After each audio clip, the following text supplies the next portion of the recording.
Welcome everyone to Monsters Multiclass. I'm Kevin Odie. I'm Jared Bornigal. And I'm Will Milton. And on this episode, we are taking a look at all the rogue changes added in Tasha's Cauldron of Everything, mainly 2 new subclasses that are pretty neat. That's it, Jared. Yeah, okay, I can tell. All right, so we've got not just that, but also the optional class feature list, which is extremely extensive. It's one thing that is added at 3rd level, but definitely worth talking about, as I think it's a neat mechanic that a lot of people will be considering whether or not they should add it to their game. And that is the steady aim feature that rogues can get at 3rd level. So as a bonus action, they can give themselves advantage on the next attack roll on the current turn. You can use this bonus action only if you haven't moved in that turn, and after you use the bonus action, your speed is 0 until the end of the current turn. So to put that simply, if you don't move at all in a turn, you can use your bonus action to give yourself advantage on your next attack. Yeah, I mean, it's flavorful. It's powerful. I see rogues using this a lot.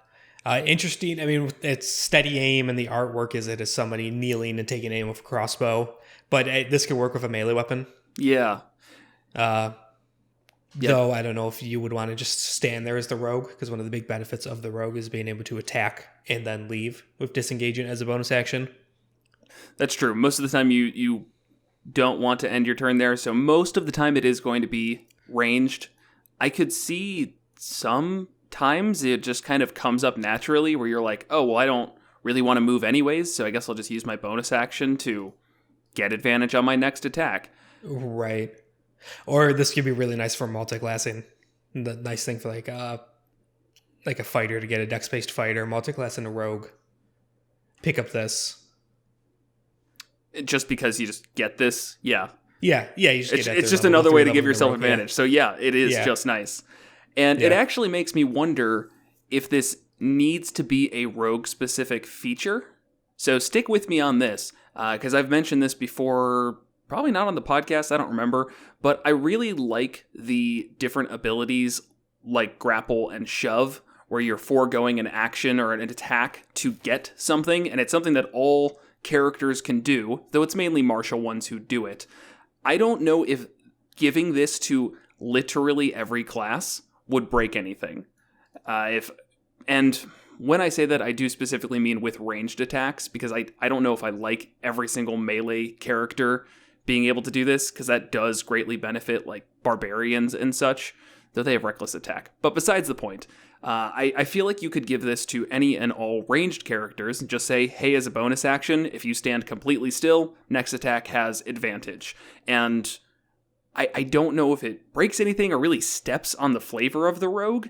It just seems like a neat thing that now becomes an option in your repertoire. Yeah, I could see that. I'm trying to, if you specifically leave it for ranged only, I don't see it breaking anything. At first, when you're talking about it, I was thinking, well, that would be really, really powerful for a paladin to be able to do. Yeah. But, if paladins aren't really using ranged, and you can't smite off of a range anyways, so what are other common martial ranged? So you have the fighter, who can fighter use ranged attacks, and I don't see this being ridiculous. Ranger, yeah, of course. They have range in the name, right? So that's why it's there. Bards, kind of, but I definitely would not be worried about them getting advantage on one of their attacks. It's right. not going to be anything special. The mind is, this is a very rogue-centric thing, because advantage is great. Everybody loves advantage. Right. But rogues get the most out of it by far. Yeah, I was going to say, out of all around it. Yeah, out of all the classes that would get the biggest benefit out of this, it is the rogue. And that's fair. And that's why I like this. There are situations where you feel like you can't do anything as a rogue, especially if you monoclass it, because you have one attack and it does no extra damage unless you meet the conditions required for sneak attack. So this is a way to make a sacrifice in a way and always guarantee that. That's fair. Yeah, so right. I definitely see why they gave it to the rogue. Not going to argue that. And I've seen those scenarios where as a rogue, you make your ranged attack and you miss because, I don't know, you got a low roll and or even you hit and you don't have sneak attack, and you're like, oh, okay, well, I guess I just kind of suck this turn, and that's it. Because you're level 17 and you just did 1d8 plus 5 damage, where the paladin just put out a truckload. Right, or the fighter mathematically, 3 times, yeah. Hitting without sneak attack is closer to missing than it is to sneak attack. That's at least at higher levels, yeah. Yeah, you are correct. So it does somewhat step on the toes of insightful fighting, which is the Inquisitive Rogue gets this at 3rd level. That's kind of like their main thing, where as a bonus action, they can make a insight check against the creature's deception check, and if you pass, then you get sneak attack on the target for a minute, as long as you don't have disadvantage. I think it's a minute, something like that. And so it doesn't give you advantage, it just says you will always then meet the criteria for sneak attack. Right. And you can move still. Guess, yeah, and you can still move. I guess you could do both. Like on the first turn, do insightful fighting as a bonus action and get your sneak attack no matter what. And then on top of that, still give yourself advantage to keep hitting. Yeah. So it's just that insightful fighting, I think, is one thing that made the Inquisitive Rogue feel neat. Like that's kind of what set them apart from the other subclasses, a different way to get sneak attack. And now all rogues kind of have a way to give themselves sneak attack for just kind of a small sacrifice. Kevin, as a rogue, how many turns do you stand still? None. Almost none, but I'm a melee rogue. I'm a tabaxi rogue bard. It's like, yeah. But I think there's a lot of people who are playing rogues that move and move frequently. You said yourself, if you're a melee rogue, this isn't really that useful for you because you're trying to get in, make your attack, and get out of there. So insightful fighting for a melee rogue, there's almost zero stepping on this. I really don't see many people play ranged rogues, and I don't know what's up with that. That might just be that's like my limited experience. That's our limited experience. Yeah. That is kind of the default. That is the intuitive way to play a rogue. That's how I've played sit in the them. back and shoot. Yeah. And before this, what Take the your hide option action, was hide every single time. And you had to do the thing like, DM, can I hide? It's like, yeah, you can hide in the barrel. Advantage, whatever. Now you can do this, and it's less cheesy in a way. I think less frustrating. More straightforward, that's for sure, because definitely. I'm so tired of the conversation of whether or not you can hide somewhere. And just a thought on this. I wonder if this feature, though, is going to push people to a less interesting playstyle, where you're kind of having like the decision of where to position myself and should I use dash or disengage and all that is just taken off the table because it would be more viable to just plant and I shoot, and then that's it. I mean, obviously you don't have to do that, and so maybe it doesn't matter. This is just an additional option, or some people may argue it makes a more interesting choice between moving and sacrificing advantage or not. But I could see this leading to a very static play style. Position yourself at the beginning and you just kind of don't move. Right. Which we've seen before in our recent short-term campaign. We had a scout rogue, and that was basically his strategy. He'd climb up in a tree or something and then just sit there until he had some reason to leave the tree and just take shots. And I don't know whether or not he was bored with the playstyle, but I definitely was as a DM. I was like, oh, he's just kind of going to sit there and just pump out damage. It's not that exciting. Yeah, I noticed you started purposely going after him more as that adventure went on. Yeah. I assume to try and shake that up. Yeah, because otherwise, it's he's just sitting there getting damage. So that's, as a DM, how you kind of combat that, because the person keeps just taking their bonus action and having zero movement. Well, you can really punish somebody for not being able to move. So there are things you can do there, I think. Yeah, definitely. So, I am going to be curious to see how this plays out. And we have 2 rogues in our game right now. So we'll see how much use this gets. Both of them are melee rogues. Oh, are we adding it? That's my question is whether or not we are. I mean, I've so far have allowed every optional feature and haven't really felt like it was an issue. So we can talk about whether or not we add it to our game. I don't have an issue with it. Like all things, we take it away if it seems bad. But I'm curious to try it more so than some of these other optional class features. Right. I would be enormously surprised if this broke anybody's game. Yeah. Unless the DM strategy is preventing the rogue from getting sneak attack, which... It's just why? not fun. That's just mean. Pretty hard to do anyway, seeing as the most common trigger is somebody's next to your enemy. Right. This guy's got the anti-life shell. It's like, oh, why are you doing this? Why are you DMing in a way that's so hostile to your friends? All right, so then on to the roguish archetypes. First one is the Phantom.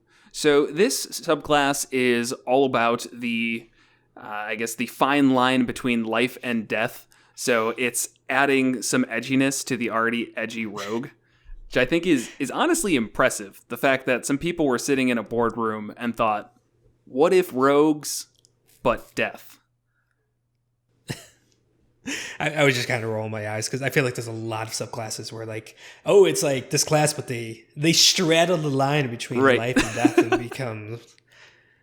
Yeah, I think Zealot Barbarian or Zealot Barbarian. I think Zealot. The Grave Cleric. Yes, Grave Cleric. Death's Domain Cleric as well. There's 2 clerics to it. So nice they did it the twice. Monk. Yeah.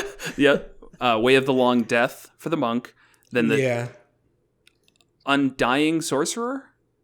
And then Warlock. It's Warlock? Warlock, yeah. Which one's the Pretty Sorcerer? Sure. The Sorcerer has that really stupid one we always make fun of. And there's Shadow Magic, isn't there? But Shadow Magic's cool. Don't make fun of Shadow Magic. I wasn't making fun of Shadow Magic. I was making fun of the one where you can have your limbs fall off. I'm pretty sure that's Undying Warlock. Yeah, I think that's the Warlock. Yeah. Okay, you're correct. That's Warlock. You're correct. Okay, so then I'll say Shadow Magic is kind of because you've got your Strength of the Grave class feature in Shadow Magic.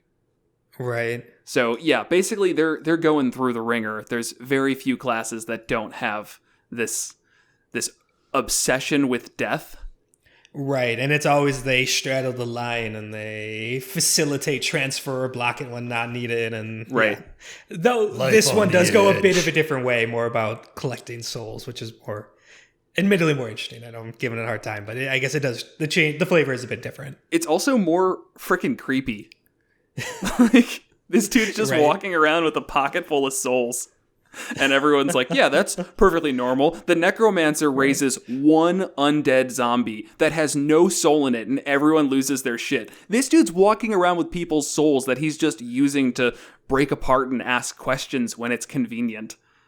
Right, and I'm pretty sure, just based on some of the flavor text that's in here, the souls are sentient the entire time. Yeah. Because like, I really think there at one point it says, if happy to get out of the situation, they help do a blank. It's like, so I think they're fully aware that they're a living soul trapped in. Right. And everyone's just like, oh yeah, they're totally fine. They help us. So they're a good person. Right. And I just to rag on the flavor text a little bit here, at the end of the paragraph describing it's like, how did you discover this grim power? Did you sleep in a graveyard and awaken to your new abilities? That is the laziest goddamn way of making this your subclass I have ever heard. Yeah, it was a pickpocket. Years. Fell asleep in the graveyard, and now I'm an adventurer. Don't recommend it, not even once. Don't sleep in your graveyard, kids. Right. You got this bag that I can fill up with soul coins now. Like, how do you even expand upon that? You just woke up and now you can call upon the wails of the dead in order to smite your foes. What? Right. The next line, though, is more interesting. Or did you cultivate them in a temple or thieves' guild dedicated to the deity of death? For sure. That one's good. Yes. For sure. Yes. Yeah, this very much seems like a trained, learned thing. Definitely. This isn't like a sorcerer now harnessing lightning all of a sudden. It's... Yes. Yeah. Because he slipped in a thunderstorm out of it. Say what? So you slipped in a thunderstorm? Slept in a thunderstorm. That is actually a great sorceress origin. Yeah, got hit by lightning 4 times in a row. Can't grow hair on the left side of my face, but now funny I can enough, do this. That's not the part that gave me powers, though. Struck by lightning 4 times, not a big deal. Slept through a thunderstorm, though. Mm-hmm. Boom, lightning magic. All right. So, yeah, I am definitely not ragging on the flavor of this class as a whole. I think it's actually really cool. Again, it is interesting, and we'll see the mechanics definitely back up the flavor of it, which is always appreciated. But if you do just make this as I woke up in a graveyard and now I have these powers, there better be some deep-seated society who, like, did experiments on you while you were sleeping to make that happen. Shake it up a little. Oh, yeah. Whole society that's dedicated around when people happen to fall asleep in graveyards, turning them into these phantom death rogues. And then just set them loose on the world. Not even, like, trying to, like, bring them into the ranks. It's just... just leave them. He's disrespecting the dead. Quick, give him superpowers. That'll teach him. Good thing I already had these 2 levels in Rogue. Who else knows how this would have played out?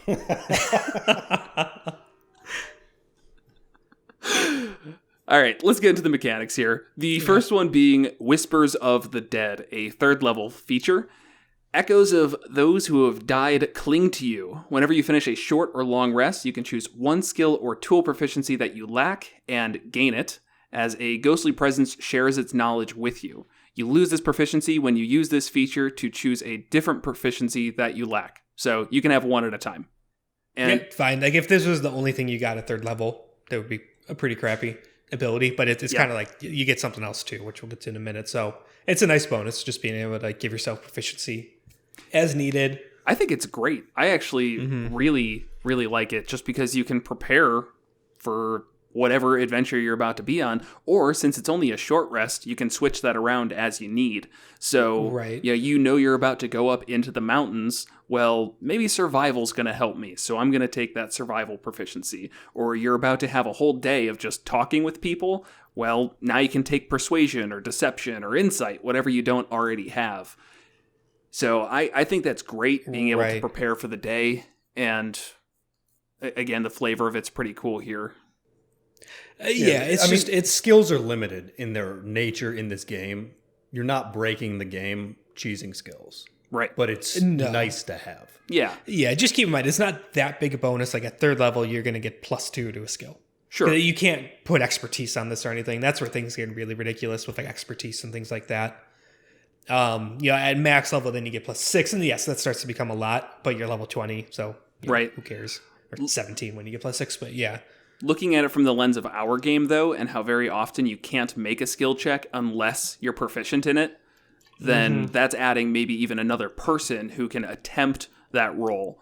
And that's always very helpful. And I know we're not the only ones who play that way and actually try to make proficiency in a skill feel interesting so that the barbarian doesn't just get a natural 20 on his Arcana check. Right. I like the flavor about this, too, because it's supernatural in a way that makes sense. Like, why would you know this history check? The dead guy I keep in the pocket told me. Right. He lived through that. Who knows? Right. Oh, that'd be cool if you really spend some time. I would, if you wanted to be a tryhard, which I'm all about, I would go through each skill I'm not proficient in and make a little, like, backstory for each of those people. Nothing, like, extreme, but just that's really try hard. It super is. Yeah. But, like, that's taking it to 11. I love it. Names, personalities. That's crazy. So you have, like, a history one, and it's a professor at some university who died, and, whatever reason, he just kind of hangs out around you, and it takes you about an hour, but you can contact him and be like, oh, hey, guys, we had some questions about history. I've got the guy. Believe me, I got him. Yeah, do one for each skill, you're saying? Yeah. Okay. I like that, yeah. So, yeah, all around great feature. Next up is Wails from the Grave. So as you nudge someone closer to the grave, you can channel the power of death to harm someone else as well. Immediately after you deal your sneak attack damage to a creature on your turn, you can target a second creature that you can see within 30 feet of the first. Roll half the number of sneak attack dice for your level, round up, and the second creature takes necrotic damage equal to the roll's total, as wails of the dead sound around them for a moment.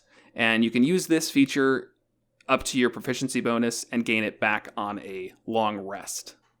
So this is one where at higher levels I think it gets really great. At low levels, doing this twice per long rest is pretty limited, especially because also then your dice are really low. What's the starting? 1d6, yeah. Yeah. Oh, so at third level when you get it, though, your dice is 2d6, so you get to roll and it half, twice. Though. Yeah. So it's still 1d6. Twice per long rest, you get to do an additional 1d6 damage to somebody else. That's not ridiculous. But then at level 20, 6 times per long rest, you could do 5d6 to someone else, or you could... Actually, later on, you could all double it up and do it on the same person. But. So this one got me excited. I did some math because at level 3, this is the worst rogue feature of any subclass. By level 17, you're putting out more damage than any other class in the game. Because at 17, which we'll get to again more later, you can make this damage happen to 2 creatures, which will double everything. And at 9, you get like this ability to, if you kill a creature, you can get another use of this. So at third level, as you mentioned, it's like 7 damage per long rest because it's 1d6 twice a day. That's nothing. You're not even going to think about it. By 9th level, you're doing this 3d6 probably about 8 times a day, and that's 4 from your proficiency bonus and then up to 4 of those soul trinkets, which again we'll talk a little bit more about, but the basic idea is when you kill something, you can break a soul trinket, use this feature again. Mm-hmm. So like conservatively speaking, you're doing about 8 times a day, 3d6. That's starting to be pretty good damage. But by level 17, we're talking about 6 times a day from your proficiency, plus maybe 6 more from the soul trinkets if you can get that many, for 12 times a day, 5d6 to 2 enemies. So that's 10d6, coming out to about 420 extra damage per day. Yeah. I don't think another class can say it can do that much. Yeah, okay. When you said you'll do the most damage of any class, did you actually like sit down and work that out? Or are you just saying it seems like a lot? Over the course of a day, I mean, that's like barring... it seems like a lot kind of podcast, right, for sure. Yeah, yes, no, yeah, I did not do the specific damage. Because, like a wizard casting Meteor Storm on a town. Right, I mean, on a town, or if correct. you just go all day and like just encounter after encounter, a level 20 fighter doing 4 attacks is going to at some point outpace this. I can't believe I started a podcast with this guy. I really can't. No, you're correct, Kevin. Just making sure what you meant. Yes, no, there is. It's impossible. It does crazy damage at high levels. Yes, and I mean that's just an absurd amount. Cut in and say this is not the worst. The Thief is actually worse than this by a lot. The 3rd level. Yeah, fast hands. Anything. Second story work you and can fast climb. hands. I think that's more useful. Yeah, so you could use your cunning action to do a sleight of hand check, or use your thieves' tools to disarm. Oh yeah, you could use your bonus action granted by cunning action to make a dexterity check, use your thieves' tools to disarm a trap or open a lock, or take the use an object action, and then you get a climb speed. That use an object action is, I think, what actually makes it worthwhile. Bonus, yeah. Compared to 7 damage. Climb speed. When does the climb speed come in? 3rd level, 2nd story work. Climbing no longer costs extra movement, and you can jump farther. Okay, yeah. So it's technically not a climb speed. Cat attack. Sorry. For everyone who was watching the video, sorry, my cat's tail knocked the camera. Where were we? He said it's technically not climb. Yeah, technically not climb speed. But if you have a climb speed, so it gets rid of the difficult terrain aspect of climbing. So your climb speed just kind of becomes your walking speed, and it's like slightly different in a couple ways if you're mixing and moving and climbing, but other than that, I think that this feature is easy enough to use even right out of the gate that it's all right. Okay, fair enough, but I really do just want to drive home the fact that 420 extra damage I was talking about was not including your normal sneak attack damage. Yes, that's just extra damage. Guys, this feature is ridiculous. It just happens, right? As long as you hit your initial attack, it just happens. You can. Yeah, that's why there's no save or anything. Correct. Yeah. Yeah. Like I have never seen a higher spike, I guess, in power on the rogue. Because I mean, it's a class that scales linearly. There's no question about that. But I feel like this is one where it's just like, and then whoop, just right through the stratosphere. Right. Because as long as you're killing a lot of stuff, you can do it a lot of times a day. As long as something dies within 30 feet of you. So I'm amazed that this is even a thing. It seems like so much damage. But that's all it is damage. Yeah. Anyways, moving on to the other features and aspects of this that a lot of them will build upon this Wails from the Grave. We have the tokens of the departed. So when a life ends in your presence, you're able to snatch a token from the departing soul. And so when a creature within 30 feet of you dies, you can open up your free hand and cause a tiny trinket to appear there. It's a soul trinket, and that just takes a reaction. And you can have up to your proficiency bonus in these soul trinkets at one time. So a couple different ways you can use it. First is that if you have one on your person, you gain advantage on death saving throws and constitution saving throws. Then the other one that we've kind of mentioned, when you deal sneak attack damage on your turn, you can destroy one of the soul trinkets that's on your person, and then immediately use your Wails from the Grave without expending a use of that feature. And then lastly, as an action, you destroy one of your soul trinkets, no matter where it's located. When you do so, you can ask the spirit associated with the trinket one question. The spirit appears to answer the question and basically wants to move on and has no reason to be truthful to you, making that very worthless. So let's talk about these one at a time. Probably should have, stopped after the first. But first part here is the advantage on death saving throws and constitution saving throws. Advantage on Constitution saving throws is always nice because there's some nasty effects there. It would be better if this would be, it's really far into the class. This comes on at 9th level. Correct. For a spellcaster to have this, because then for concentration checks, they would have advantage. So like if you're playing like a high level character 9 levels into this and the rest from a spellcaster or something, could be useful there. But also, just advantage on death saves and con saves is nice. Small price to pay to just have it on your person. Right. It just makes you feel like you always have to at least keep one of these around, which isn't that big of a deal. I think you're probably not going to run out too often. Right. And if you do get in that situation where you could get down to one and then you're like, all right, I really need to break one of these for the Wails of the Dead or whatever, Wails from the Grave, then you could still choose to do it. Yeah, so it just makes it a choice. Yeah, the only thing that I don't like about it is the fact that usually if you're at that point where you're like, I need to use this last one to do some damage, it's because you're very close to death as well as other people in your party. So it's like, you probably should just hold on to it. Right, for that advantage on death saves. Yeah. The next part, I feel like I talked about to death. So when you deal sneak attack, you can just destroy one of these and use your Wails from the Grave feature again. It's awesome. Yeah, I think that'll probably be the main use. For sure. Of these. Yeah, and potentially getting a lot of them in a day. Then the last one, I really am not impressed by. And that's just, as an action, destroy one, and you can ask a spirit associated with the trinket one question. So what I find difficult is that it answers in a language it knew in life. It's under no obligation to be truthful, and it answers as concisely as possible, eager to be free. And the spirit knows only what it knew in life as determined by the DM. This is also a guy you probably killed. Right. Yeah. And say that's tricky, because then also is there then this burden on the DM or the player to track specifically what is in each soul trinket? Yeah. Because that can get kind of tough. Yeah. That can get complicated. Exactly. But at the same time, you can just write it down. No. Most of these soul trinkets are going to be throwaways. Okay. You know what? So you are it's not going correct. to come up for that. This is basically Speak with the Dead that has to be done in a weird way.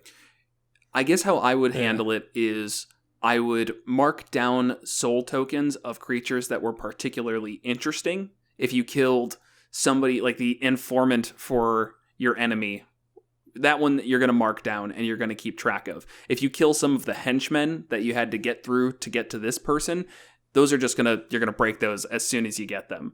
But it's these other people that you want to hold on to. But then still, they have no reason to be truthful.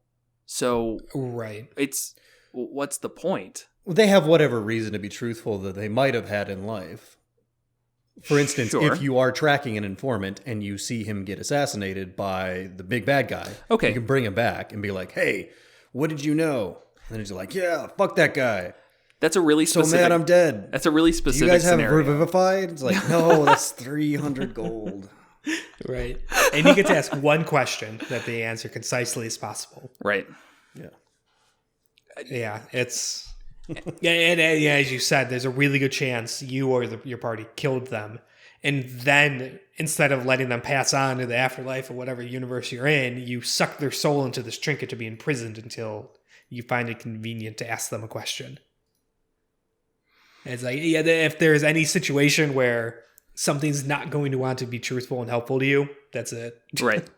Yeah, so the only thing I could think of using it for is like really mundane shit, where you come into a town and you're like, I've never really been here before. But some bandits we killed along the way who are coming from this direction, they probably know this area. So snap, hey, where's a good bar around here? As you just ask these spirit tokens, like the most random, dumb stuff. Yeah. And they're like, yeah, sure, I'll tell you where the bar is. Hey, no sweat about killing me, bud. Or even then, they might just send you to a shitty bar. You killed them. They're going to be dicks about it. You can fuck with your players. You can tell them to fuck off. You can do whatever you want. It's a fun feature. It's not fun. Even as a DM, that's not fun. I'm not having fun because I can't... Just tell them to fuck off if you don't want to do it. Come on, man. Yes, that's brilliant advice here. If you don't like a player's feature, you just tell them to fuck off. Hey, stop using that. I'm tired of it. Well, now you have a flavor justification. Right. Like, you stab me in the neck, fuck off. Right. So you don't have to kill them. It's just a creature that dies within 30 feet. So I could see situations where somebody dies separate from something you did. Within 30 feet? And then you use this to get last bit of information out of them. But that's pretty situational. Yeah. Yeah, that's what kills me. Is it's not like somebody who died within, I mean, ever. If it was like Speak with Dead, where it's just like, oh yes, somebody died, you can ask them one question. Like, even just take away this whole token aspect of it. If someone dies, you can ask them a question and keep everything as it is. Then I see use for it. But the fact that it has to be when they die, you use a reaction and you get their little spirit token, it's not going to get used. Right. Yeah, I don't see it getting used much. Separate from that, something just to clarify, you could do this more than up to your proficiency bonus. Yes. In a day. So you could have up to the number of these trinkets up to your proficiency bonus. But if you then use one, you could then get another one. Right. There's actually no limit on how many times you could do this. You just can't have more than your proficiency bonus at a time. Right. So if you're having a day where you're slaying 50 goblins, then this is going to be the greatest class in the world. Because I like the fact that it doesn't have to be something you killed. It just has to die near you. Yep. All right, next up is Ghost Walk, their 13th level feature. You can phase partially into the realm of the dead, becoming like a ghost. As a bonus action, you assume a spectral form. While in this form, you have a flying speed of 10 feet. You can hover, and attack rolls have disadvantage against you. You can also move through creatures, and objects. But if you end your turn, your movement there, you take 1d10 force damage. You can stay in this form for 10 minutes or until you end it as a bonus action. And to use this feature again, you must finish a long rest or destroy one of your soul trinkets as part of the bonus action to activate it. Fine. Do other rogues get anything like really huge at 13th? Generally, no. Their biggest levels are usually 3rd level and 17th, which is a bit odd. 9th is generally a flavor one. I think this class goes outside of that because, as we mentioned, the 3rd level feature is a little lackluster at the start. Right. I mean, I think this is a really strong feature. The fact that all attacks against you have disadvantage for 10 minutes is pretty wild. And it doesn't even say, like with a normal ghost, that magical attacks override this, or like if it's with silver or something, then it goes away. It's just all attacks have a disadvantage. Oh, so you could attack during this turn? Yeah. In this form? Yeah. Oh, okay. I was thinking this would have to be completely out of combat, that like your attacks wouldn't hit, but they would still land. Yeah. You just make like it... the Misty form. Yeah. Which is almost identical to this. You have dog shit fly speed, but you can't do anything. Right. I don't know. This seems a little too juiced up. That was kind of my thought too, and the fact that you only have to destroy one soul trinket to do it again, you're basically able to do this every time, every fight. And there's nothing that breaks it's 10 minutes long. You don't concentrate on it. Yeah, no concentration. Also, outside of combat for infiltration, which rogues are good at, just you could go through walls, whatever. Right. Moving through stuff like that's difficult terrain, but nothing crazy. If the wall's not 5 feet thick, you're fine, right? Right. Even if it is, you can just tank this 1d10 shit. Yeah, it doesn't even shunt you out of it.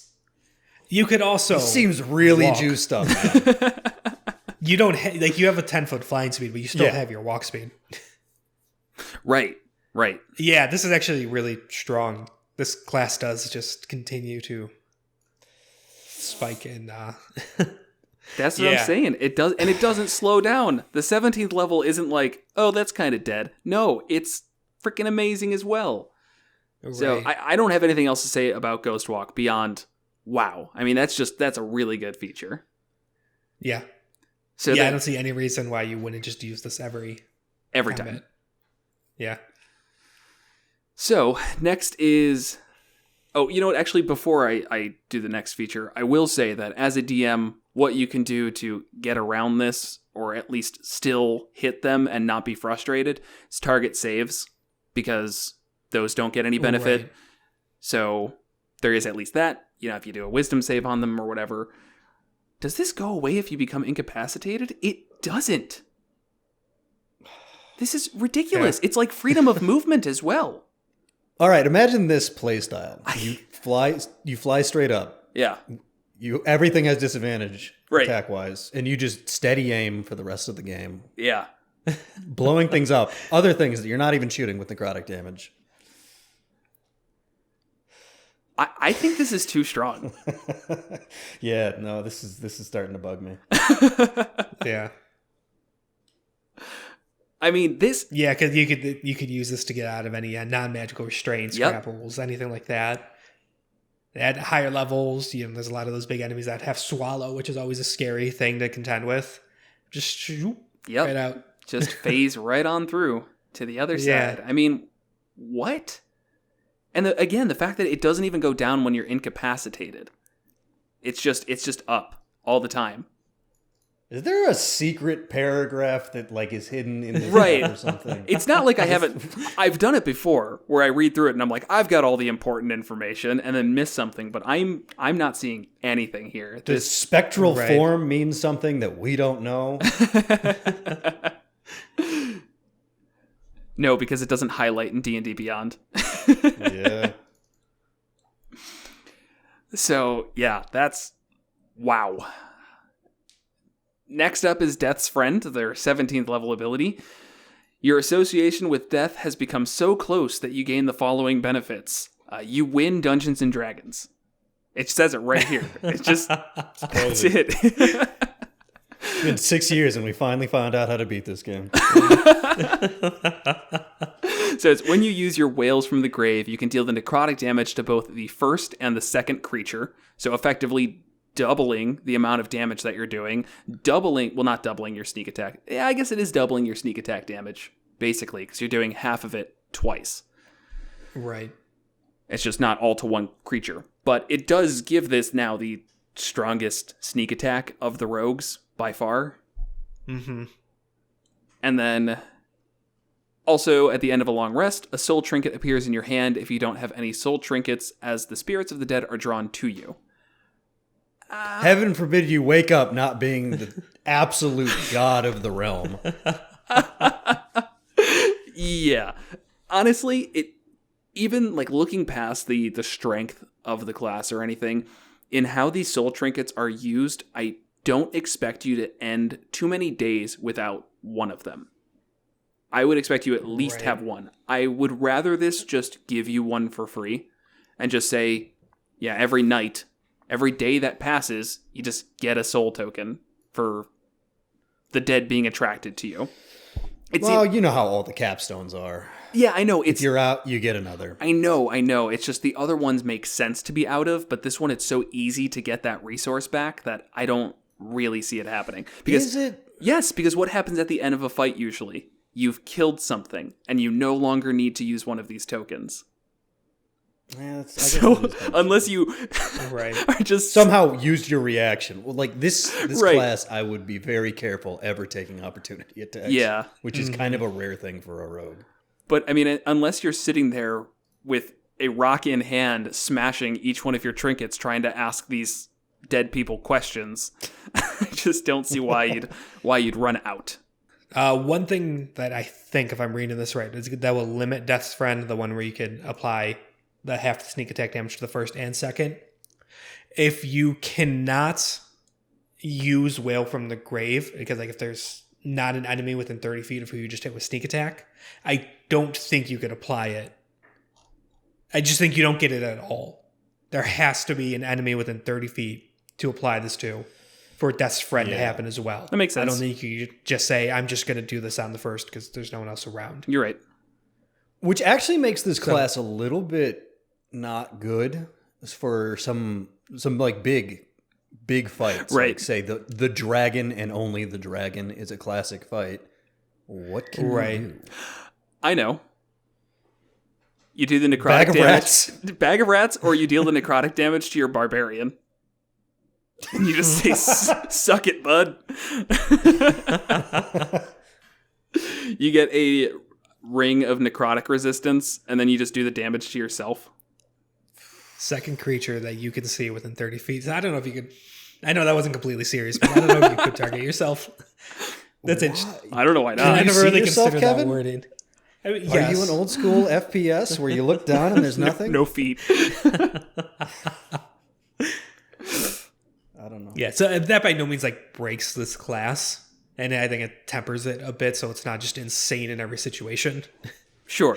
It's a very specific type of powerful where you are incredibly good at multiple enemy engagement, which is not a rogue thing. Yeah, it kind of takes the rogue in a different direction. But they're also not bad at single target engagement because at the end of the day... They don't lose the rogue's core feature. Right, exactly. It's like if you told me at level 17 I'd only be able to do 9d6 sneak attack damage against the dragon because I don't have my feature that lets me do an additional 5d6 damage, I'm world's smallest violin. Just, I don't care. I mean, compare like to the assassin, which also is just absurdly powerful, but you have to fish for it with surprise rounds. Right. Whereas this, it's just there all the time. Yeah, it's been a while since I actually looked at the assassin, but their 17th level still only comes up on a surprise round. Mm-hmm. So if a creature is surprised, it has to make a con saving throw. On a failed save, double the damage of your attack against the creature, which is already crit, and it's just absolutely absurd. Jeez, yeah. But you, as Will said, you have to fish for those surprise rounds, which can be tough, and that's just not going to come up every round. If there's an assassin in your party, I feel like it comes up a lot more. Yeah. Because he's just not going to let it go. Right. Yeah, I wouldn't. I'd be annoying as hell. Like... just like, oh yeah, and I would. We need to just go talk to this person, and there's the chance that it might go poorly, and the assassin's. I'm going to split the party and try and assassinate. Right. Exactly, like the assassin's just going to try and hide in the closet, or oh my god, even worse, while the like conversation's happening between your party and the big bad evil guy, they're just like, hey DM, hey, can I hide? Can I hide somewhere? I want to be the first one to strike. It's like, yes, I know. You should have taken your levels in Druid, so that way you could come in as a spider, but you didn't. Overall, yeah, as we've said, very powerful subclass. It is specific situations where there needs to be multiple enemies, but I think that is most situations. Like, that's how 5th edition is built. This is like the one class that's not amazing at just like destroying a single target and like loses some of its features, but because it's the one class that's not good at that, it's like you usually don't see those. Yeah. just kind of like a little critique. I don't know how better way to handle it because the levels you get features that are locked based on the class. But 9th level for Tokens of the Departed, where you get the soul trinkets, I think is pretty kind of late because that's like this really flavorful, critical part of this class. And without that, like between levels 1 and 8, you just don't have it. That's just like that's going to drastically change how you play this class. Yeah, I'm trying to think of how that could have been changed around. Because to some extent, I could see a variant of it at level 3 and then strengthening it at level 9. But I don't know exactly how that would play out, seeing as I'm just spitballing here. Here's how I see it. Like, I think the flavor needs to stay continuous. You've got your trinkets at level 3, but you make them essentially at night in like respect of dead people or what, I don't know. You just make up things, make your little trinkets, and then go to bed. And then on 9th, you could just pull it straight out of the air. That's the magic to it. Well, straight out of a dead person. I get where you're coming from. Yeah, straight out of their soul. So I think, but then that becomes like a ridiculous 3-level dip. Yeah, you get Whisper does his dad, Wails from the Grave, and then Yeah, that's true. This really isn't a great dip just because your sneak attack never goes up. So even if your proficiency is 6, right, it's like, oh, I can do 1d6 damage 6 times a day if I get my sneak attack off. Nah, that's not impressive. Right. I'm sure there will be some combinations where it does work. But as you mentioned, Kevin, you basically have to get to 9th level in order for this to really shine. I think the one thing that I'd really struggle with, though, is how to describe the character. I have a lot of just a hard time in general with descriptions. And that's why I'm really glad we have our new affiliate, Describe. Excellent. Perfect. So before we move on to our next subclass, I wanted to take a moment and talk to you about our new friends and affiliates over at Describe. Describe is a website filled with creative descriptions of whatever you may come across in a D&D game. You can fill your world with flowery language that will be sure to draw your players in and leave them in awe of the mental pictures you have painted. When this episode releases, we will be having a giveaway on our Twitter and subreddit. The winner gets a year-long subscription to Describe for free. If you sign up now, be sure to use our code MM10 and you can get 10% off your subscription. So go check out their website. Links in our description. Excellent transition. Yes. For YouTube and so hard. Yes. Killed it. Fucking like and subscribe. All right. Let's bring it down for the soul knife. All right. The soul knife it's the Psi rogue. Yeah, the Psi fighter, and then the Psi. There's other ones. Sorcerer. Right? Yeah. Sorcerer. Yeah. Yes. Psi sorcerer. Now we got the Psi rogue. Their big thing is they can make soul knives. They can make magical mental knives that do psychic damage with their hands. It's kind of the same flavor, really, as any other Psi-based class. I don't see this adding anything really new or crazy to it. It just manifests in a different way, in the more opportunist, sneaky way of a rogue. I don't really have much more to say about the flavor. I generally don't either, beyond my whole idea of I'm not really a fan of psionics. But I've already talked about that, so I don't have much more. There's always time to talk about why psychic knives are not as cool as you think. Yeah, it's kind of edgy, but not that interesting to me. I don't think there's much added with just your brain makes knives. But it's better than waking up in a graveyard with death powers. So it could be worse. Right. All right. The first 3rd level feature you get is Psionic Power. You harbor a wellspring of psionic energy within yourself. You get psionic energy dice. This is pretty much the same as the Psi Warrior with the fighter. It's a D6. You have a number of these equal to twice your proficiency bonus. There's different ways to use them. Some of the powers expend them. You get them back after you finish after a long rest. And as a bonus action, you could restore 1, and you can only do that once per short or long rest. When you reach certain levels, these go up. At 5th level, the Psionic Dice becomes a D8, D10 at 11th, and D12 at 17th. Basically identical to the Psi Warrior. I think it is identical to the Psi Warrior. Yeah. So at 3rd level, the 2 things you could do with this are the Psi Bolstered Knack. I guess I didn't really register that name. That's kind of a weird one. Psi Bolstered Knack, or a Psychic Whispers. The Psi Bolstered Knack, I don't know why the name is it's really bothering you. Am I saying that right?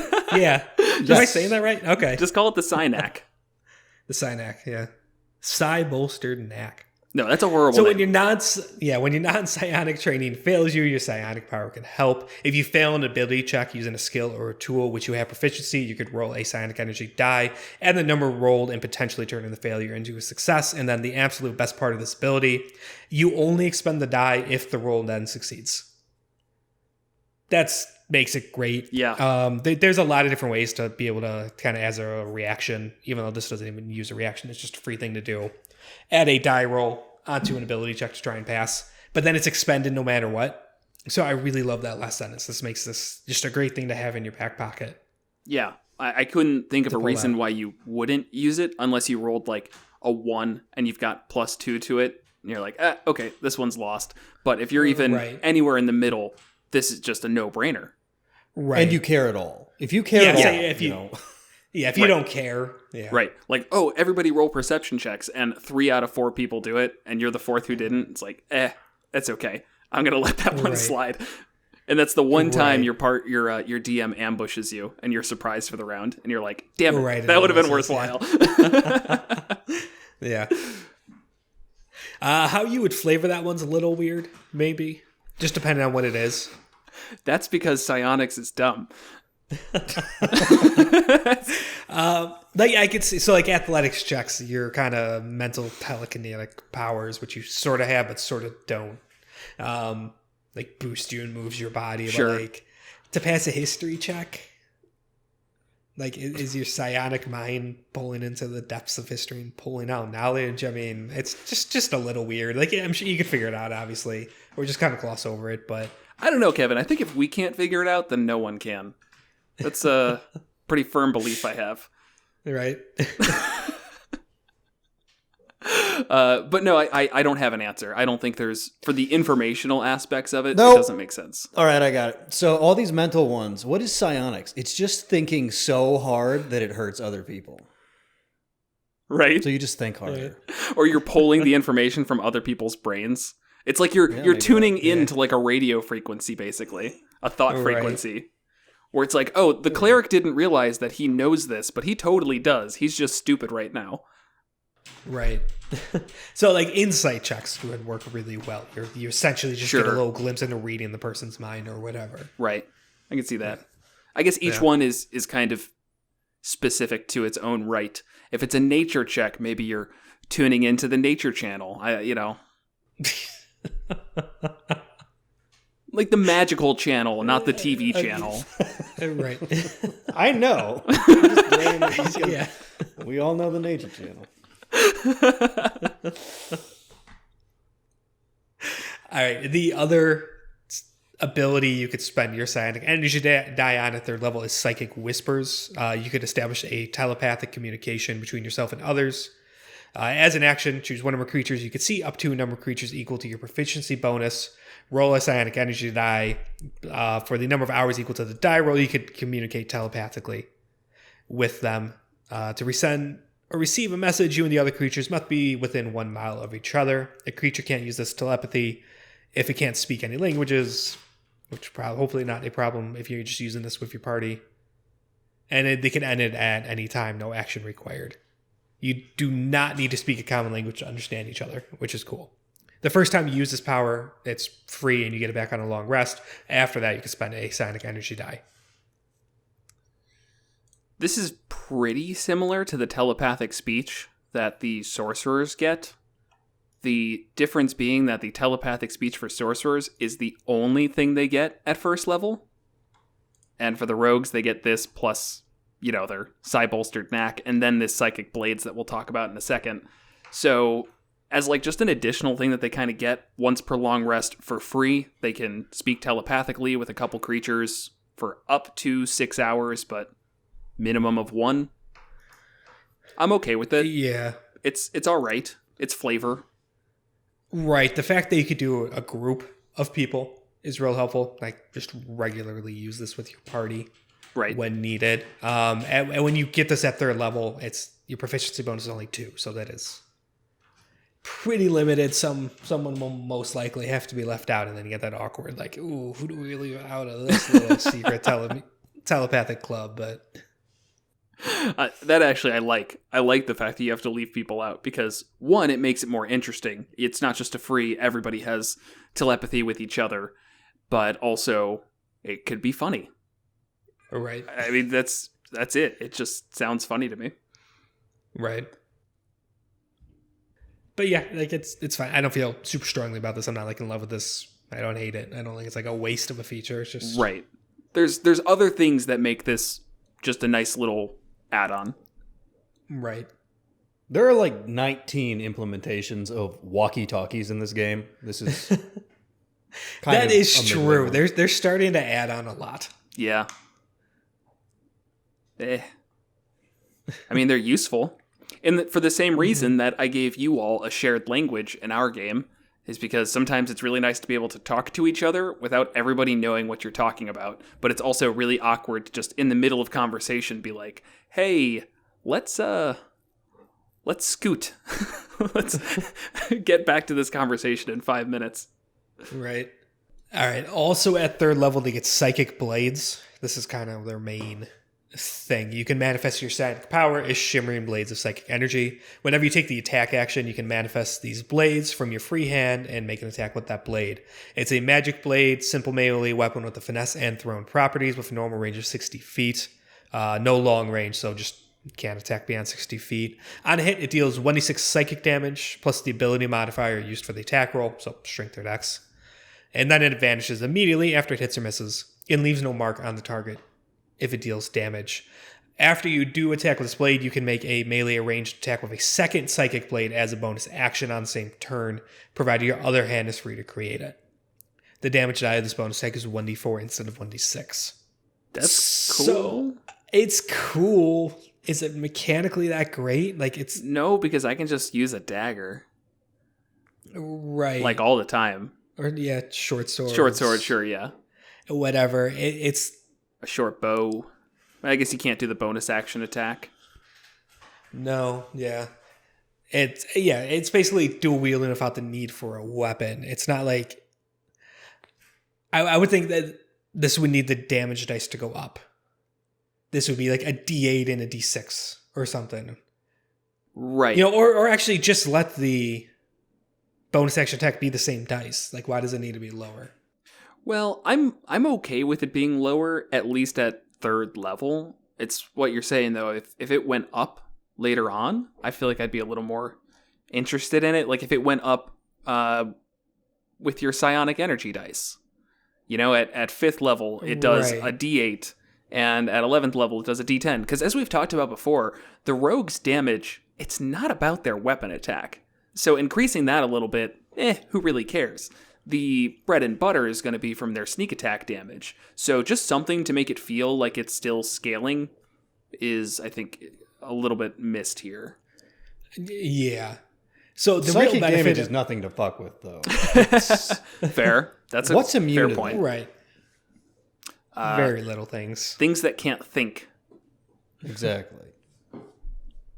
Yeah, so the main benefit of this is the psychic damage. And the blades of magic, but you could also pretty easily get, magical melee weapons that overcome most of resistances anyways. And then it's something you can...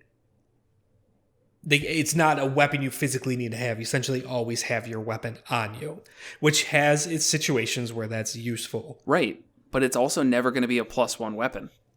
It's never going to have any cool riders with it that aren't from the class.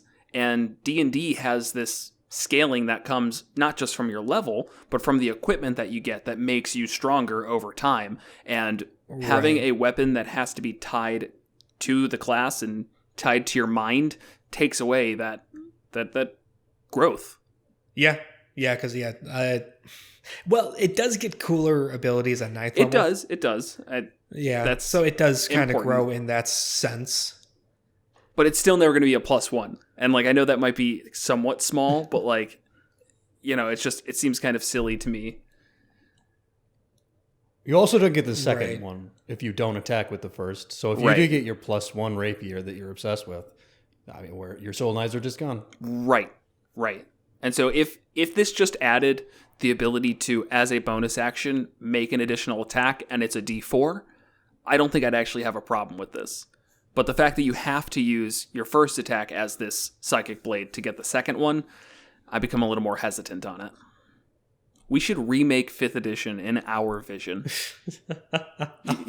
You guys free to do that this weekend? Oh, yeah, sure. I mean, it's already Sunday afternoon, so we'll just finish it up this afternoon. Everything's a warlock. Yeah, everything's a warlock. All right, just clarifying. Warlocks and warlocks. Another, I guess, benefit is it doesn't leave a mark. So you could like kill somebody with Psychic Blade and they seem unharmed. And I could see that having uses. I could see that being really cool. But that's almost more something I would think the DM would want to give like an NPC or an enemy. Right.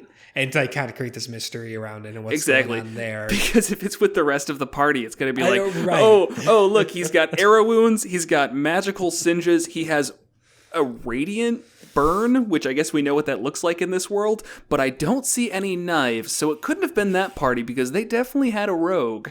Right. In the instance of infiltration, yes, it can be worthwhile, but as we've always talked about, in D&D, there is no such thing as a one-hit kill unless you are an assassin rogue and you know, the stars align as they should. If you're trying to kill like a commoner, sure, this will be pretty cool. But if your character benefits from being able to kill commoners and get away from it, and get away with it, then just leave my table. Right.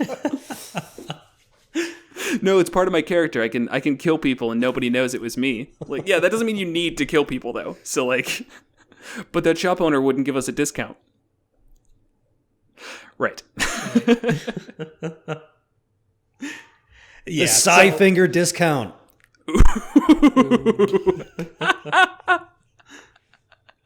Just standing there with his mind blades. Right. So yeah, this needed just something. Like I said, bump up in damage dice.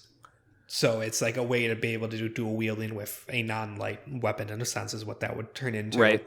Which there's a whole feat around. And so you kind of get that for free. Or just something else. It just falls a little short. Until 9th, then these are worthwhile to use at 9th because at 9th you get soul blades. Your psionic blades are now expressions of your psi-suffused soul, giving you extra powers. They use your psionic energy die, so you have... What were they before? They're now an expression of your psi-suffused soul. Compared to before where they were not part of your psi-suffused soul. I don't know. Sorry. Continue on. Right, you don't interrupt homing me. Strikes. It's cool. So you get homing strikes. If you make an attack with your psychic blades and miss, you could roll a psionic energy die and add the number rolled to the attack roll. If it causes the attack to hit, you expend the psionic energy die. So there's that cool little feature again. It's like if it's not enough to make a difference, it's not wasted. Right. So this is really cool, but at the same time, it like they lock it into your psychic blades to make it so you have to use those. And it's like, I guess it's a false benefit. I was saying, oh, now it gets worthwhile to use the psychic blades. But that's because they make this only work with psychic blades. They could have just removed that line. And just when you go to hit with an attack but miss. So you're sitting there with your +3 legendary bow. It's like, sorry, can't do anything with that. And so regardless, that's a really great ability. It sucks when rogues miss. Yes, as we mentioned. Yeah, pretty limited. Though that is less of an issue when they're dual wielding and get 2 attacks. Because it really, especially by 9th, as I said multiple times, most of your damage is through sneak attack. So if just one out of the 2 hits, you're good. The extra one's just a little bonus. Yeah. Yeah. And, this all gets saved just by the whole, if it causes it to hit, then you expend the psionic die.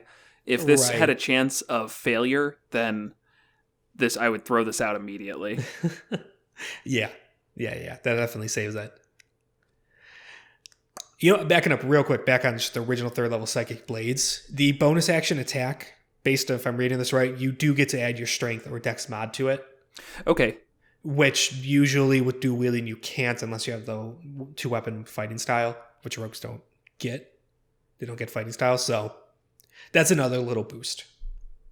So it's a D4 plus dex, most likely. Just something we missed. That's good. Yeah, that's good. Yeah. All right, the other thing at 9th level is Psychic Teleportation. As a bonus action, you manifest one of your blades, expend 1 psionic energy die, and roll it, and throw the blade to an unoccupied space you can see up to a number of feet away equal to 10 times the number rolled. You then teleport to the space, and the blade vanishes. I hate the fact that it is 10 times the number you roll.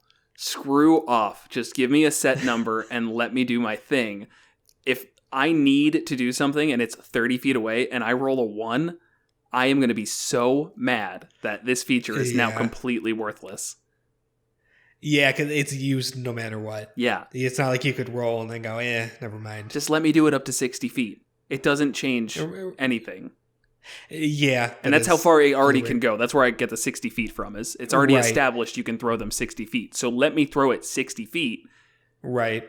It does go up. By that, it would be 80 feet. You and your psionic energy die are D8s. But it doesn't go up. No. The potential goes up. Yes, the potential goes up. You're right. Yes. But I would rather it just be a flat 60 the entire time than bother with the roll. I mean, it's...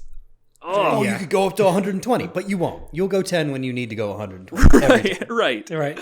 Yeah, if your plan relies on getting a 12 on your D12 energy, whatever, die, it's going to fail every time. So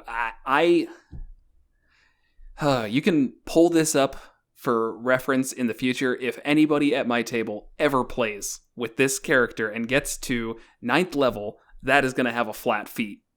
It's not going to be a roll your die thing. That is a terrible, terrible feeling use of that. Yeah. Yeah, maybe do the average roll of whatever the dice is. And I mean, I know it's like a single dice, so it doesn't really have an average roll, but you know what I mean? Right. The middle. But like the middle of it, yeah. You could probably do a bunch of things. I would do like a minimum of the average. Like, hey, yeah, you can roll it, and maybe you'll get 80 feet, but at worst, we'll give you half. Yeah. That's worth discussing if and when it ever comes up, but as it is, rules as written, I hate this. Yeah, that's a very fair point. Shoehorning the Psychic Blades into this feels a little weird. Like, why couldn't you just teleport? Just the flavor.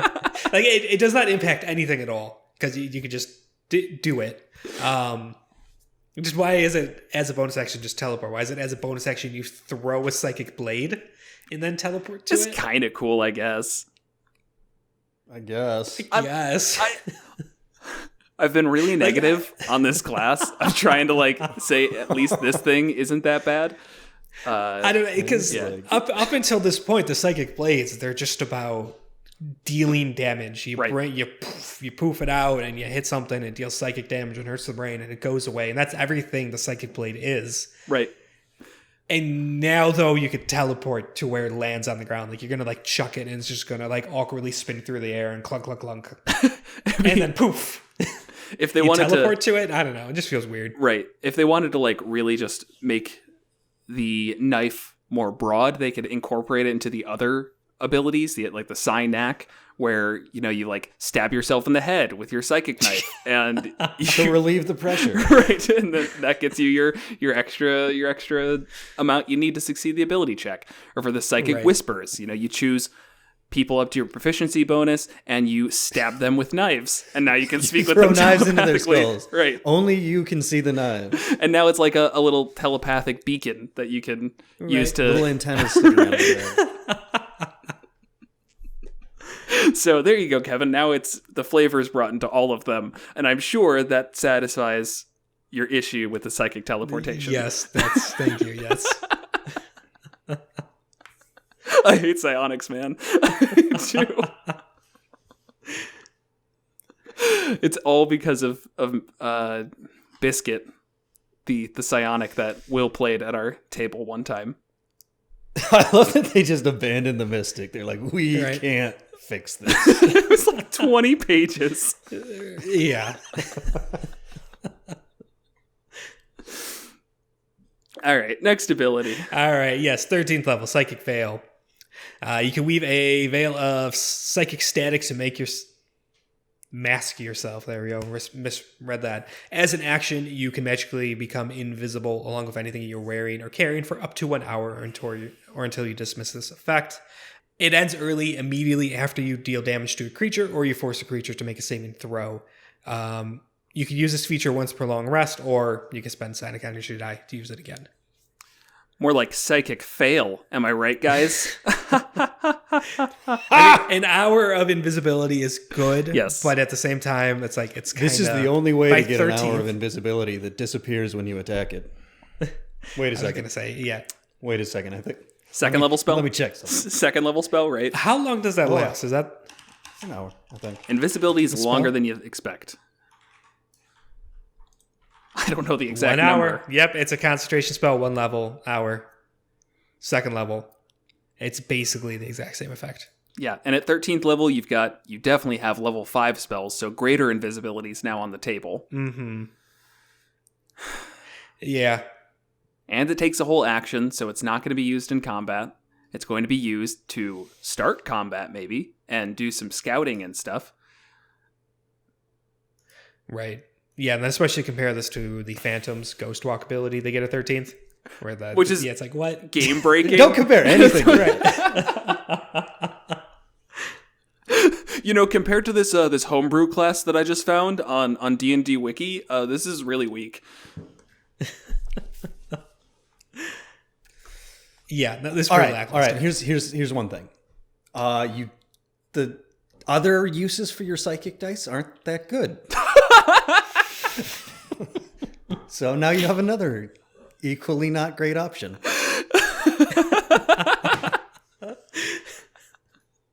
Hey, Home and Strikes is pretty solid. Yes. It's trying to miss and do a hit. That's great.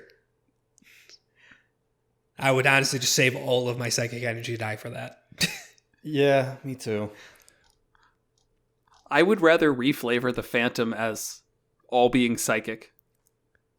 In the same way that you get a skill, you use your psychic powers to get a skill for the day. Right. Yeah, instead of this class, it should have just been, it's Phantom, but just psychic instead of necrotic. How about right. that?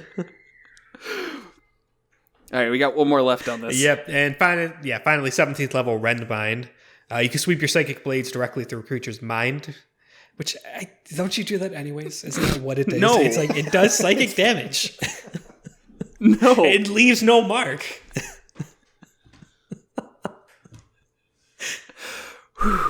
Get through it, Kevin. Come on, we can do this. When you use your psychic blades to deal sneak attack damage to a creature, you can force the target to make a wisdom saving throw. You use your dexterity to figure that out, which is nice. It doesn't randomly throw like intelligence in here at 17th level. That would be dumb. If the save fails, the target is stunned for a minute. They can repeat the save at the end of each of its turn. Once you use this feature, you can't do it again until a long rest, or you spend a psionic energy. No, not 3 psionic energy die. Oh, jeez. I misread that. I was super worried that this dog shit subclass would have a bad capstone. Okay, so how many psionic energy die do you have at this level? Twice your proficiency. Okay. You would have 12. Yeah, that's a lot. That is a lot. But this can fail. This can do nothing. Yeah. Because it's DC 8 plus your proficiency plus dex mod. So realistically, we're talking about 8 plus 6, 14, plus 5 from your dex, DC of 19, and it's targeting wisdom, something that things are usually okay with. It's definitely a common saving throw to have on your big bad evil guys. Right. And it does something that a monk can try and do every single turn, and people talk about how it's not that great of an ability.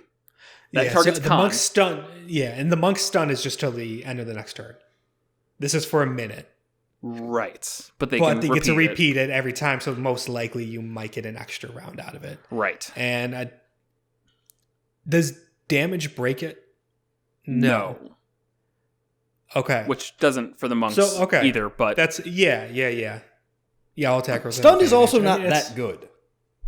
It's good, it's pretty... but it's not paralyzed. Automatically fails strength and dex saving throws is pretty good to me. Yeah, and it can't take actions. You're incapacitated. Yeah. So you can't do anything. And just to they can still get beat up on. And attack rolls against it have advantage. Just to say everything that stun does. Yeah. Which is just a weaker version of paralyzed. Right. Sure. Which at this point, I think, at their 17th level, let them paralyze somebody. Well, this happens when you hit, though. So you hit them, and the hit happens. So you already, the turn is not wasted, and then you could attempt to stun them. Where, anything that paralyzes, it's your entire action to try and paralyze them. Sure. I can't think of, any ability where you could hit and then paralyze or do something. It would be super powerful. Yeah. Unlike this. Yeah. I don't think this is too bad. Stun for a minute on your hit. Once free prolonged rest or additional 4 times using your psychic energy die. That you have no other use for anyways. Again, homing strikes, and also the first one you get, the knack thing. Side bolstered knack. Right. Where you can roll to do a save. So it's you're kind of using the homing strikes and side bolster knack when needed, and they only get used up when it actually makes enough to make a difference, so you're going to be kind of holding on a lot. I mean, it's really far to go in this class. I don't think this makes the rest of the class worth it. But just in isolation, I don't think it's a bad ability. It sprinkles on a shit Sunday when I asked for a cherry. I guess. I see you're not a shit Sunday connoisseur. The entire class is this issue where the capstones are all over the map. Some of them are just absurd. I would include Phantom in that. Right. This is probably middle of the road. There's some bad ones. Yeah. Yeah, this seems like it's trying to be in line with the Assassins, which is, again, you have somebody make a saving throw in a specific scenario. This is still better than the Assassins, though, because that needs the surprise round. Mm-hmm. And I would rather stunned for a minute, potentially, than double damage on one turn, even though that double damage is, crazy high. Keep in mind, it's also critical. It's quadruple damage. I understand that. I understand it's a ridiculous amount of damage, but being stunned for that amount of time means that your entire party can just gang up on this creature without any restrictions. They're not going to do some magic bullshit and get out of it. They don't have an action. Whereas you can have 300 damage or health as a dragon, and the assassin rogue does 200 on the first turn, and the dragon says, "Wow, these guys are pretty strong. See ya." Right. But yeah, that's the Soulknife. Obviously, we are not big fans. Yeah, it's... I'm not a big fan. No, yeah, the flavor throughout doesn't seem consistent. How he uses Psychic Blades is weird and then doesn't use them, and they're just not that great anyways.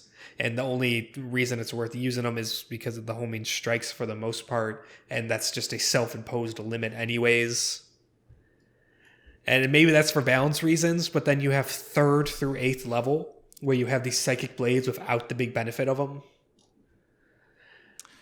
I wonder how this class would benefit from a dip into the Psychic Fighter.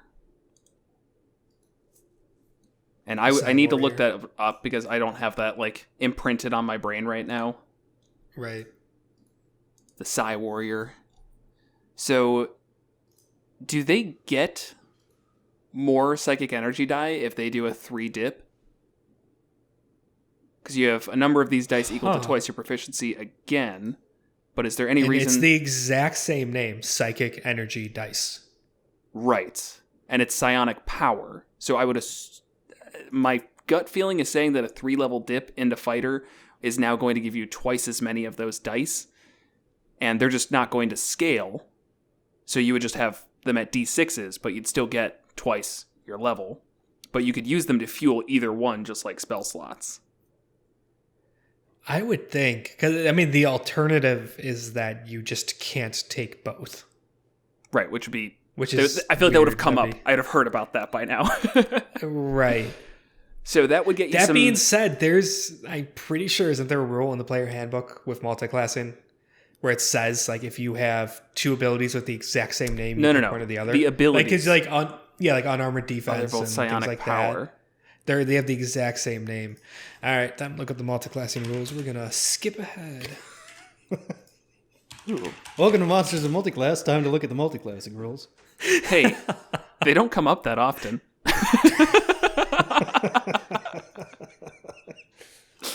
Well, while you're looking that up, just to talk about, even if it doesn't get you more psionic dice, the 3-level dip into fighter gets you your protective field. So you can expend your psionic energy die and reduce some damage to a character using your intelligence modifier. So, like, roll the psionic die, reduce it by int. Plus that, you get your psionic strike, so you can add some damage. And then you get that telekinetic movement, where you can basically teleport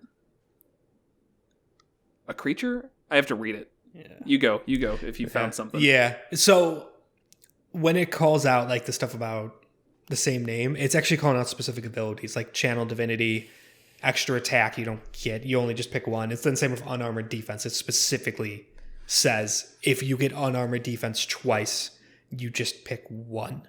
But they're both called psionic power.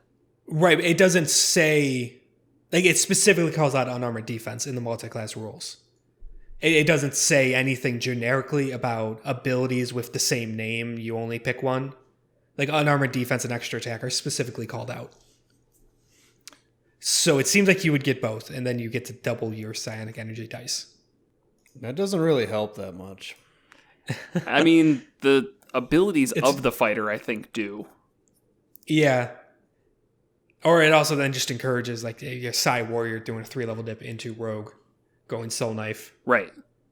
Just to get... Well, no, it doesn't. Double their psionic energy dice. You're right. No, you're right. You get the rest of the Rogue. Yes, you get you're expertise and cutting action, which is just useful. Right. And then... low-level sneak attack. And then potentially 12 more D6s to add to your psionic pool. And some of those you can expend for features that don't need a roll. Because there's at least like the Psychic Whispers, for example. That doesn't... I guess it does roll a die, but you wouldn't care. You'd be like, well, I'll roll a D6, because if I only get 3 hours out of this instead of 12, I don't care. Right. I really want, I want hard proof of that, because I feel like if somebody says, like, no, it's not going to work, we're going to look like total idiots for talking about it. We always look like idiots, man. Oh, I hate when you're right. We're just big dummies. I don't even like this. I don't I don't care. I guess it's better, but you're psi-maxing in a way that's still psionic and sucks. Okay, hold on. There's a Jeremy Crawford tweet. November 25th, 2020. So I think it's... Yeah, when that's did after Tasha's come Tasha's. out? Yeah. Okay, yeah. The D&D Psi Warrior and Soul Knife each get their own pool of psionic energy dice, which, quoting the class feature, fuel various psionic powers you have, which are detailed below. Here, below refers to the powers in the subclass, not powers you might get elsewhere.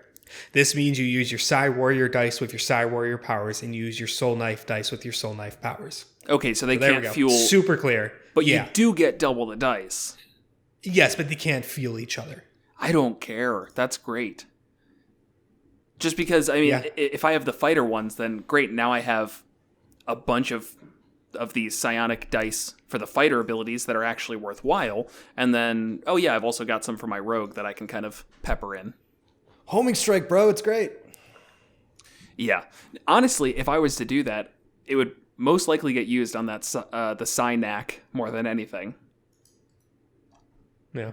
For a 3-level dip, it just gives you some out of combat stuff. It gets you the 3-level dip, gets you your sneak attack, it gets you your cunning action.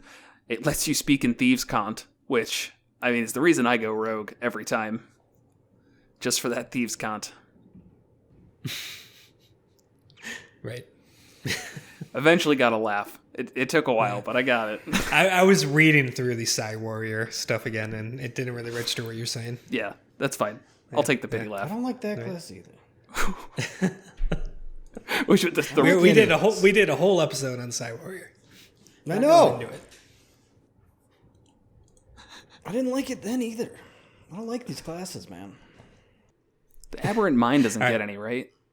Just making sure they don't get Psychic Dice. Okay, all right. Cool. Ranger doesn't have a psionic variant.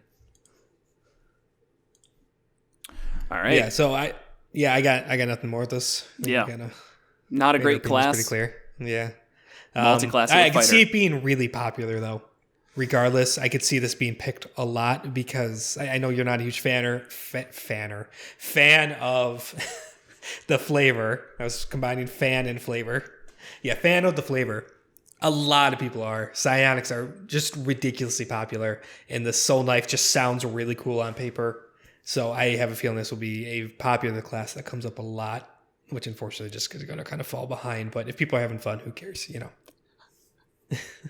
Yes. And remember, the only thing that matters is sneak attack dice. True. The rogue by itself, stripped of any of its subclass abilities, is a strong class. Mm-hmm. So everything else is just flavor, even though it removes your ability to use magical weapons. All right, well, thanks for watching, everyone, and make sure to check out all of our socials in the description below. Find us on Twitter, Reddit. Then head on over to monstersandmulticlass.com/support to find merch, our Patreon, and our friends Metallic Dice Games and Describe, where you can get 10% off your order using the code MM10. That's a lot of promotional seconds now. Yeah, same for getting quick. But yeah, now we're dragging it out by talking about it. But comment, like, subscribe, ring the bell. Gotta pat ourselves on the back here, yeah. Kevin. Come on. Yeah. Comment, like, subscribe. Seriously, though, let us know your thoughts on the Soulknife. See if anybody actually sees something that we don't, because I think that does happen quite often. We got a lot of hate mail from when we disliked the Sorcerer Aberrant Mind. So, hey, maybe we'll get some more. Gives me energy. Cool. All right, thanks for watching.